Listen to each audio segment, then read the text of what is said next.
Divya Himachal TV में आपका स्वागत है। आप देख रहे हैं आज दोपहर हिमाचल। आइए शुरुआत करते हैं दोपहर तक की कुछ चुनिंदा खबरों से। हिमाचल में अब ऐसे नहीं मिलेगी एंट्री, ये दस्तावेज दिखाने पर ही देवभूमि में मिलेगा प्रवेश।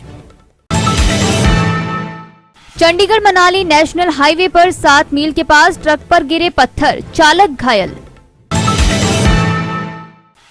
जयराम को खालिस्तानी समर्थकों ने नहीं बल्कि भाजपा के आईटी सेल ने ही भेजे ऑडियो संदेश। 35 साल से पशुशाला में बिता रही जीवन, फिर भी पंचायत बुजुर्ग महिला को गरीब मानने के लिए राजी नहीं। अब समाचार विस्तार से। अब बाहर से हिमाचल में प्रवेश करने वाले सभी लोगों को ऐसे एंट्री नहीं मिलेगी। लोगों को 72 घंटे पहले की आरटीपीसीआर या रैपिड टेस्ट की 24 घंटे के भीतर की नेगेटिव रिपोर्ट या फिर कोविड वैक्सीन की दोनों खुराक का सर्टिफिकेट दिखाना होगा।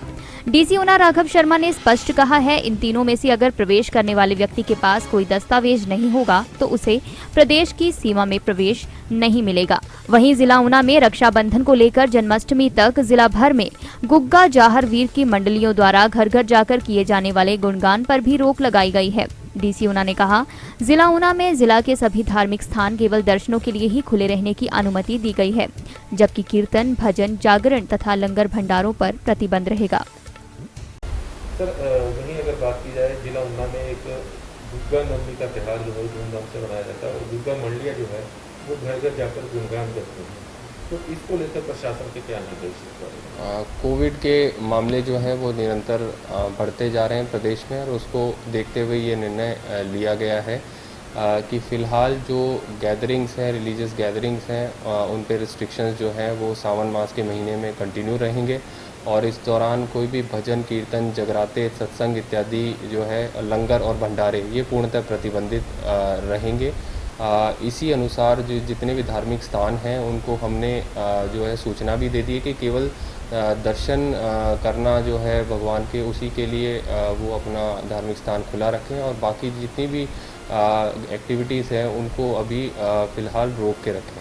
अभी तक हम मंदिर और धार्मिक स्थानों पर आने वाले श्रद्धालुओं के लिए आरटीपीसीआर नेगेटिव रिपोर्ट या कोविड डबल डोज के वैक्सीनेशन सर्टिफिकेट को चेक कर रहे थे बॉर्डर्स पे।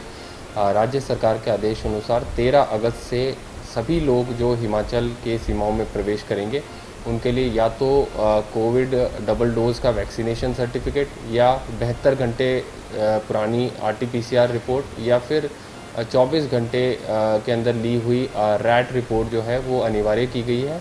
इसके लिए ज़िला की सभी बॉर्डर्स पे पुलिस तैनात रहेगी, और ये दस्तावेज़ चेक करने के बाद ही लोगों को ज़िले की बाउंड्री में प्रवेश दिया जाएगा। हम सभी लोगों से अपील करते हैं कि जो भी हिमाचल के बाहर से हिमाचल आ रहे हैं वे इन तीनों दस्तावेज़ के साथ ही अपनी जो यात्रा है वो प्रारंभ करें, जिससे कि बॉर्डर पे उन्हें कोई असुविधा ना हो। बरसात के चलते चंडीगढ़ मनाली नेशनल हाईवे पर लैंडस्लाइड का सिलसिला जारी है। बुधवार देर रात करीब मंडी से पंडोह रोड तक 7 मील के पास चट्टान गिरने से एक ट्रक बुरी तरह से क्षतिग्रस्त हो गया है, जिससे नेशनल हाईवे यातायात के लिए बाधित हो गया था। मार्ग को गुरुवार सुबह 10 बजे यात्रियों के लिए खोल दिया गया है। ट्रक में एक व्यक्ति ही सवार बताया जा रहा है, जिसे प्राथमिक उपचार के लिए जोनल अस्पताल मंडी लाया गया है। अतिरिक्त जिला उपायुक्त मंडी जतिन लाल ने बताया, हाईवे को यातायात के लिए बहाल कर दिया गया है। मनाली जाने के लिए मंडी कटोला मार्ग 1 वे किया गया है और मनाली से मंडी आने के लिए वाया गोहर पर्यटकों को भेजा जा रहा है। उन्होंने लोगों से अपील की है कि बरसात में नदी नालों से दूर रहें और प्रशासन द्वारा जारी गाइडलाइंस का पालन करें। जैसे कि आप लोग जानते हैं कि कल हमारे मंडी ज़िले में बारिश की वजह से काफ़ी प्रॉब्लम हुई। इसमें हमारा जो पंडोह साइड है उसमें 6 मील और 7 मील के पास ये पत्थर गिर जाने से एक वाहन को थोड़ी सी क्षति हुई है, बट इसमें सब लोग सेफ हैं और कोई जान माल का नुकसान नहीं हुआ। और अभी हमारा जो ये रोड था, ये जो ब्लॉक हुआ था, ये सुबह 10:30 बजे खोल लिया गया है और ट्रैफिक की आवाजाही शुरू कर दी गई है। इसके अलावा हमारा जो अगर मंडी से कुल्लू की तरफ जो कोई जाना चाहता है तो वाया कटौला जा सकते हैं, और कोई कुल्लू से वापस चंडीगढ़ की तरफ जाना चाहता है तो उनको हमारे ट्रैफिक हमने गोहर की साइड से डाइवर्ट कर दिया है। तो मेरी सभी लोगों से ये अपील है कि कृपया जब भी आप लोग जाएं, कहीं आ जा रहे हों, तो अपना जो प्रॉपर आपका रूट है उसको फॉलो करें, और बारिश के दौरान नदी नालों से बच के रहें और लैंडस्लाइड वाली रोड से भी बच के रहें। धन्यवाद। भारतीय किसान यूनियन के राष्ट्रीय नेता राकेश टिकैत ने कहा है कि केंद्र में भाजपा की सरकार नहीं अपितु बहुराष्ट्रीय कंपनियों की सरकार चल रही है। यही कारण है कि देश के प्रधानमंत्री व अन्य कैबिनेट मंत्री देश की राजधानी दिल्ली में हड़ताल पर बैठे किसानों से बहुराष्ट्रीय कंपनियों के डर के मारे बातचीत करने के लिए नहीं आ रहे हैं। उन्होंने कहा कि हिमाचल प्रदेश के मुख्यमंत्री व मीडिया कर्मियों को जो खालिस्तानी नेता गुरुपतवंत सिंह पन्नू की तरफ से ऑडियो संदेश भेजे जा रहे हैं वह भाजपा के ही आईटी सेल का काम है। उन्होंने कहा कि भारतीय जनता पार्टी का आईटी सेल इस तरह से संदेश वायरल कर रहा है। उन्होंने कहा केंद्र सरकार ने बहुराष्ट्रीय कंपनियों के हाथों पूरा देश बेच दिया है। मंडी में जो एयरपोर्ट प्रस्तावित है उसमें किसानों के हितों का ध्यान नहीं रखा गया है। रहता है यहाँ पे खेती होती है, धान की खेती यहाँ पे है, गेहूं होता है कुछ, उसमें यहाँ पे कुछ वेजिटेबल्स होते हैं, तो उसके क्रय केंद्र में बड़ी दिक्कत है। अगर यहाँ का किसान अपनी जीरी को बेचने हरियाणा में जाएगा तो हरियाणा में नाकेबंदी होती है। प्रधानमंत्री कहते हैं कि एक बाजार कर दिया, लेकिन वो एक बाजार नहीं हुआ। पहले सुविधाएं ठीक थी कुछ कहने के बावजूद, और जो ये नया कानून आया है इसमें पूरा बैन कर दिया गया, एक स्टेट से दूसरे स्टेट में जाता ही नहीं है। यहाँ के किसान जो गेहूं लेकर गए वो हरियाणा की मंडी से वापसी लेकर आए फिर, और आज भी 1300 रुपए क्विंटल का रेट आपके उत्तराखंड और यहाँ पे 1400, इसका इसी रेट में, इससे ज्यादा गेहूं की कीमतें नहीं थी। संगड़ाह के अंतर्गत आने वाली रेडली पंचायत में पिछले 35 साल से पशुशाला में रह रही पूनो देवी आज भी गरीबी की श्रेणी में नहीं है। बुजुर्ग महिला को ना तो अब तक प्रधानमंत्री आवास योजना के तहत मकान स्वीकृत हुआ है और न ही 3 दिन पहले पंचायत द्वारा तैयार की गई बीपीएल सूची में उनका नाम शामिल किया गया।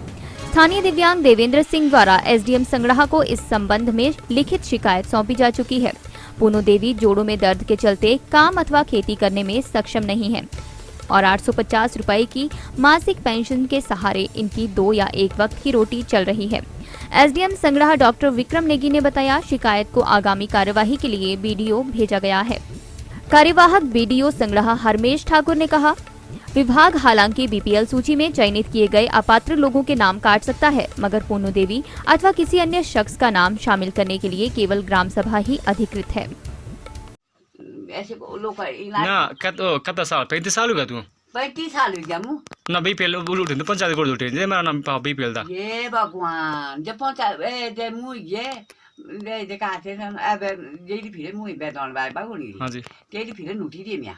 अच्छा बोलिए तो इसके बोलिए तो क्या बोलते प्रधान ने बोलिए जे मेरा नाम बीपीएल था। ओहो तेंदा क्या ऐसा दे ऐसा प्रधान दे काटे सुनना रामलाल अब किन बार हो गया रामलाल प्रधान तब क्या मास्टर तब क्या परमा खोलिया तब क्या ऐसा दे काटे सुनना इधर क्या काना अब हुआ इमिचंद अब तू क्या बता क्या बोलते पंचायत सेक्रेटरी का बोलो जे मार का कौन ले ऐसे बोले बोली गरीब परिवार मेरा नाम है कुमार आती मैं आपको मेरे बेटे बस ऐसे अपंग किन बेटी दी और बेटा मिया हां जी दो तीन मो बैठ जी और सोता है बात तो दो तीन मो बैठ जी और एक और मैं बैठ जाऊं के भी और मुआरे बेदन इंदी ना तुम्हारे पेंशन लग रहे पेंशन लग रहे पेंशन अच्छा पेंशन लग रहे हां पेंशन नहीं लगी झूठन बोलो ना अरे तू असम